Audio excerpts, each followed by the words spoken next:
Well, this was my trip for Jerusalem, and now I'm going to head out of the Dung gate and walk down like the Savior did in the Valley of Kidron up the Mount of Olives. That's where I'm headed right now. I parked my car up above the Garden of Gethsemane. I've been there 3 times today. And also the Temple Mount and the Garden Tomb, which was pretty impressive. I am almost out of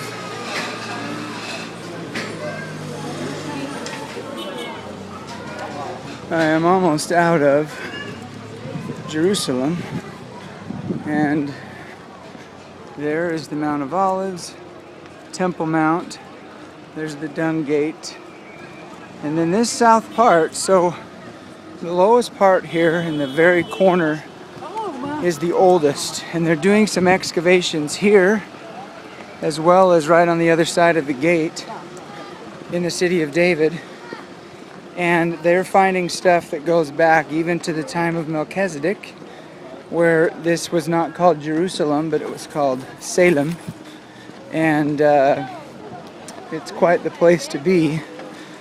There's a community of people living on top of where they're trying to excavate, and they won't move, so it's making the excavations be very slow, which is a really odd approach to a place that's been around for 4,000 years, I guess.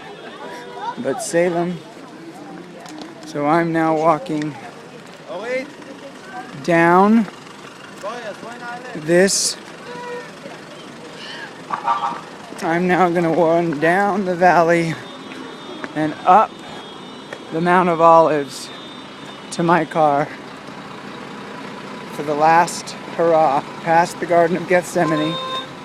This is the city of David, where they were doing other excavations that I told you about. And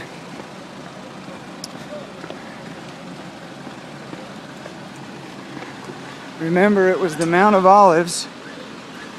Christ said he would come again, and that his foot would descend and touch the mount. And finally, after it touches the mount, it will break forth, and the waters will come forth from the temple and heal the Dead Sea. It's one taxi. Just sitting there.